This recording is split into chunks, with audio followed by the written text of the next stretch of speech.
US election खुसूसी transmission में समा पर आपको एक बार फिर खुशामदीद कहेंगे। लाहौर स्टूडियो में मेरे साथ जैगम खान साहिब और शहजाद चौधरी साहिब हैं। वाशिंगटन डीसी में वीओए के स्टूडियो से हमारे साथ मोहम्मद आतिफ और हमारे साथ आयशा तंजीम रऊफ आरिफ मौजूद हैं। आयशा, मैं एक बात आपसे यहाँ जानना चाह रही थी, इन दोनों सदारती उम्मीदवारों के होते ट्रंप की जीत की सूरत में क्या नस्ली लिसानी मजहबी बुनियादों पर मजीद पोलराइजेशन एक्सपेक्टेड है? कैमरा के आने से क्या एक्सपेक्ट कर रहा है अमरीकी माशरा? जी देखिए, प्रेसिडेंट ट्रंप ने ये कहा है कि वो आते ही अपनी कुछ पुरानी पॉलिसीज़ जो हैं उनको रिवाइव करेंगे। मिसाल के तौर पे अपनी फर्स्ट टर्म में उन्होंने मुस्लिम मेजॉरिटी कुछ मुल्कों से लोगों के अमेरिका आने पे पाबंदी लगा दी थी और रिस्ट्रिक्ट कर दिया था, जिसको कि मुस्लिम बैन कहा जाता था। वो कहते हैं कि वो इसको रिवाइव करेंगे। फिर वो कहते हैं कि वो एक मैस डिपोर्टेशन करेंगे, यानी कि अमेरिका में जो इलीगल इमिग्रेंट्स मौजूद हैं जो कि मिलियंस की तादाद में हैं, उनको वो मुल्क से निकालेंगे और इसके लिए वो कैंप्स भी बनाएंगे कि जब तक उनकी डिपोर्टेशन नहीं होती उन्हें कैंप्स में रखा जाए। तो इस तरह के उनके कुछ बयानात से ये खतरात सामने आए हैं कि शायद एक बड़े पैमाने पर जो है कोई सिविल अनरेस्ट पैदा हो जाए। लेकिन प्रेसिडेंट ट्रंप के जो सपोर्टर्स हैं वो ये कहते हैं कि जी प्रेसिडेंट ट्रंप जो है वो इस तरह की बढ़ चढ़ के बातें करते हैं, आप उन बातों पे ना जाएं। वो अनप्रिडिक्टेबल बातें इसलिए करते हैं कि लोग समझ ना पाएं। और प्रेसिडेंट ट्रंप ने दूसरी तरफ ये भी कहा कि मैं जंगें ख़त्म कर दूंगा, मैं मशरिक़ वस्ता में अमन ले आऊँगा, मैं यूक्रेन में अमन ले आऊँगा। तो इसलिए अगरचे ये बात ठीक है कि उनके बयानात की रोशनी में ये डर है कुछ लोगों को कि शायद अमेरिका में नस्ली और मजहबी बुनियादों पर अनरेस्ट हो, लेकिन इसके बावजूद हमने ये भी देखा कि कुछ लैटिन अमेरिकन्स ने, कुछ मुस्लिम्स ने प्रेसिडेंट ट्रंप को एंडोर्स भी किया। दूसरी तरफ कमला हैरिस खुद वो एक उनके बैकग्राउंड में साउथ एशिया का भी उनसर है, उनकी वालदा इंडियन थी, अफ्रीकन अमेरिकन उनसर भी है, उनके वालिद जमैकन थे। उन्होंने ज़्यादा कंसिलिएटरी बातें भी की हैं, उन्होंने गज़ा के फ़लस्तीनियों के लिए भी ज़्यादा कंसिलिएटरी बातें की हैं प्रेसिडेंट बाइडन के मुकाबले में, लेबनान के लिए भी ज़्यादा कंसिलिएटरी बातें की हैं। लेकिन दूसरी तरफ जो यहाँ के ब्लैक अमेरिकन्स हैं और लाटिनो अमेरिकन्स हैं जो प्रेसिडेंट ट्रंप को एंडोर्स कर रहे हैं, वो ये कहते हैं कि जी बातें तो बड़ी अच्छी बात है, लेकिन डेमोक्रेटिक पार्टी अब तक हमारे वोट को फॉर ग्रांटेड लेती रही है और उनका ख्याल है कि हम उन्हें सिर्फ इसलिए वोट डाल देंगे कि उन्होंने एक ब्लैक अमेरिकन को खड़ा कर दिया है, हमारे जो मसाइल हैं उनको वो हल नहीं कर रहे और हमारी हालत बेहतर नहीं हो रही, हमारी फाइनेंशियल सिचुएशन नहीं बेहतर हो रही है, इकोनॉमी हमारा भी बहुत बड़ा मसला है, हम घर के खर्चे पूरे नहीं कर सकते, हम ग्रोसरी के लिए जाते हैं तो अंडे, दूध, गैस की कीमतें ज़्यादा हैं। तो इसीलिए हमने देखा है कि प्रेसिडेंट बाइडन के मुकाबले में कमला हैरिस को मुश्किल दरपेश आई है ब्लैक अमेरिकन्स के वोट हासिल करने के लिए, और ये उनके लिए एक बहुत बड़ा मसला है। इसी तरह अरब अमेरिकन्स के वोट जिस तरह के आप समझें कि जी वो डेमोक्रेट्स को वोट डाल देंगे, उसमें मुश्किल पेश आ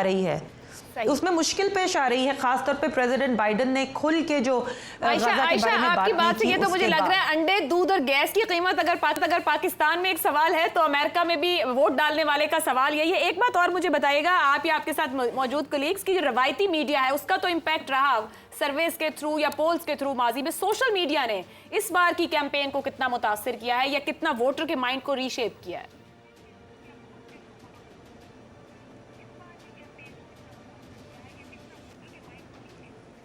जी, जहाँ तक रवायती मीडिया का जिक्र है तो अमेरिका में एक बड़ा इंटरेस्टिंग फिनोमेना है। इसको आप 2-3 हिस्सों में डिवाइड करके देखें। अगर सीनियर सिटीज़न पॉपुलेशन या जो मैच्योर पॉपुलेशन वोटर्स हैं वो अभी भी रवायती मीडिया, ट्रेडिशनल मीडिया की तरफ जाते हैं, लेकिन अगर आप यूथ पॉपुलेशन को देखें जो जेन जी है, वो इस वक्त 41 मिलियन वोटर्स हैं जो फर्स्ट टाइम वोट करने के लिए इस प्रोसेस का हिस्सा बनने जा रहे हैं। अब उनका रिवायती मीडिया का असर उनके ऊपर इतना नहीं है। वो टिकटॉक, इंस्टाग्राम, स्नैपचैट, वो इन मीडिया को जो नॉन ट्रेडिशनल मीडिया या सोशल मीडिया के नाम से जाने जाते हैं, वो उनसे अपनी गाइडलाइन ले रहे हैं, उनसे वो अपने वोटिंग के बिहेवियर्स को डिटरमिन कर रहे हैं। तो बेसिकली हमें ये देखना पड़ेगा कि बोथ मीडिया, जो दोनों साइड ऑफ द आए हैं वो अपना असर अपनी एक ख़ास फॉलोअर्स की फ़ैन बेस के ऊपर वो छोड़ रहे हैं। तो दोनों का रोल बड़ा अहम है, लेकिन दोनों के जो एज डेमोग्राफिक्स हैं वो डिटरमिन कर रहे हैं कि कौन सा मीडिया किस हद तक फ्रूटफुल होगा इस वोटिंग कैंपेन का असर डालने के लिए। आयशा, मैं चाहूँगा कि शहजाद चौधरी साहब से ये सवाल किया जाए कि पाकिस्तान क्या तवक्को कर रहा है कि जो नई इंतज़ामिया आएगी उसके पाकिस्तान के साथ डिफेंस रिलेशंस कैसे होंगे, और जो ओवरऑल एक सिचुएशन है यूएस पाकिस्तान रिलेशंस की, उस पर पाकिस्तान की क्या तवक्कुआत हैं? जी, बहुत अच्छा सवाल है। मेरे ख्याल में पाकिस्तान में इस चीज़ का एहसास है और उतना शायद ना हो जितना होना चाहिए, क्योंकि आम तौर पर पाकिस्तान अमेरिका को एक या पाकिस्तानी अमेरिका को एक मुख्तलिफ नज़र से देखते हैं, लेकिन जिस किस्म की गहराई पाकिस्तान और अमेरिका के फ़ौजी तल्लुकात के अंदर है वो शायद आम को शायद ना आप समझो उन चीज़ों की। मेरा ख्याल है पाकिस्तान और अमेरिका का ताल्लुक माशी और एक्सपोर्ट्स से हट के दिफाई तल्लुकात के अंदर भी काफ़ी गहरा है और इसकी ज़रूरत रहती है। ये कायम रहेगा बिकॉज इसके बगैर दोनों अतराफ से एक जो ताल्लुक है जो कि दहाइयों के ऊपर कायम हुआ है उसको कायम रखना ज़रूरी होगा। एज़ फार एज़ के इन दोनों में से कौन बेहतर होगा, मेरा ख्याल है कि फ़ॉरेन पॉलिसी या इस किस्म से जो रिलेटेड इश्यूज़ होते हैं अमेरिका के अंदर एडमिनिस्ट्रेशन चेंज, मेरी नज़र के अंदर एडमिनिस्ट्रेशन चेंज के बाद 19-20 का फ़र्क से ज़्यादा भी कर लें तो 18-20 से ज़्यादा फ़र्क नहीं पड़ता।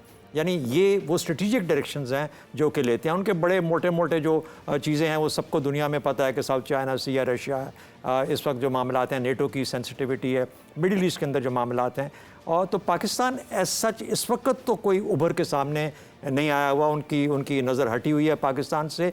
लेकिन क्या कोई हमारे कुर्बो जवार के अंदर कोई ऐसी सूरत पैदा हो कि फिर पाकिस्तान की ज़रूरत पड़ जाए, उस सूरत में सेंट्रल कमांड जो उनकी है जो कि ये सीरिया को पूरे को दिखती है, उसका ताल्लुक पाकिस्तानी अफवाज के साथ और पाकिस्तान के साथ बहुत ही ज़्यादा जैसे कहते हैं वाइब्रेंट रहता है, ताल्लुक कायम रहता है, विजिट्स चलती रहती हैं। और बहुत मुश्किलात के अंदर बहुत सूरतों में जब पाकिस्तान और अमेरिका के दरमियान में कभी कोई मुश्किल आ भी जाए तो ये फ़ौजी तल्लुकात होते हैं जो उसको सुधारते हैं और सीधी राह पे फिर ले आते हैं। तो मेरा ख्याल है कि इतना हाइप्ड अप ना भी हो लेकिन ज़रूरी बहुत है और इसको कायम मेरे ख्याल में रखा जाएगा दोनों तरफ से। अच्छा, जैगम साहब से हम एक बात पूछना चाहूँगी। जैगम साहब, बहुत सी चीज़ें इलेक्शन की हम बात कर रहे हैं, वोट थ्रेट की बात वहाँ ट्रंप कर रहे हैं, या अंडो दूध और गैस की बात उधर से कर दी गई है कि वो ये भी देख रहे हैं। अमरीकी इंतखाब में सरमाए का इस्तेमाल बहुत ज़्यादा हमें नज़र आ रहा है, कॉरपोरेट सेक्टर की जानिब से बहुत कुछ डाला जा रहा है। क्या वाजे हो रहा है कि वहाँ भी डेमोक्रेसी के अंदर ये उसकी कमज़ोरी है निज़ाम की, इस सब के ऊपर निज़ाम खड़ा हो रहा है?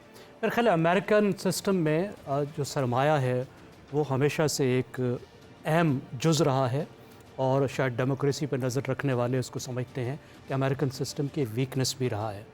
अगर उसको कंपेयर करें हम यूरोपियंस के साथ, हमारे यहाँ तो मामला ही दूसरा है। हम भी पैसे सरमाए की होता है, देखिए थर्ड वर्ल्ड में तो है ही सरमाया बहुत ही ज़्यादा अहम होता है, लेकिन जो इस्टेब्लिश्ड डेमोक्रेसीज़ हैं वहाँ पे ख़ास तौर पे यूरोपियन डेमोक्रेसीज़, उस पर सरमाया इतना अहम नहीं होता। पार्टीज़ खुद इतनी मजबूत होती हैं कि उसकी जो लीडरशिप है वो मिडिल क्लास से भी काफ़ी उभरती रहती है। यहाँ पे भी खैर अमेरिका में भी ऐसे लोग तो सामने आते हैं जो बहुत अमीर नहीं होते, लेकिन ओवरऑल अगर आप देखें तो सरमाए का बहुत ज़्यादा रोल होता है। इसलिए अमेरिकन पॉलिटिक्स में, पॉलिसी मेकिंग में जो कॉरपोरेट सेक्टर है वो भी बहुत बड़ा वेट कैरी करता है।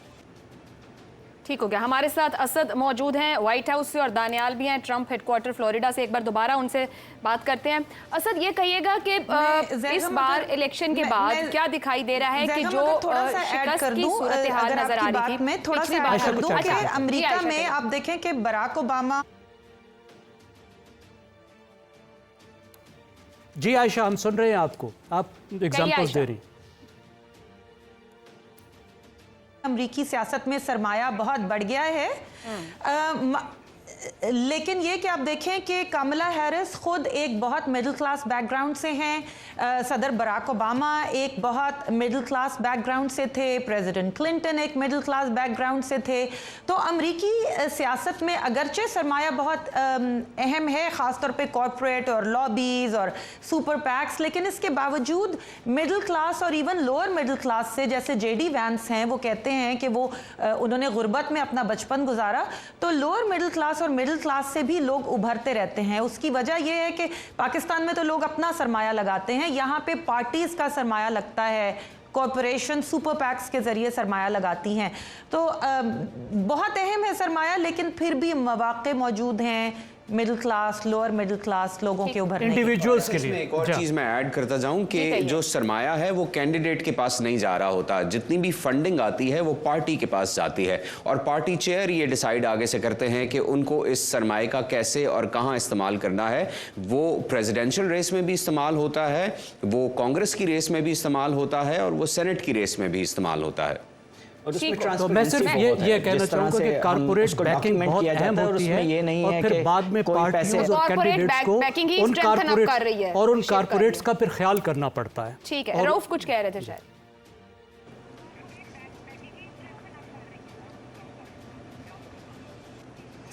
बिल्कुल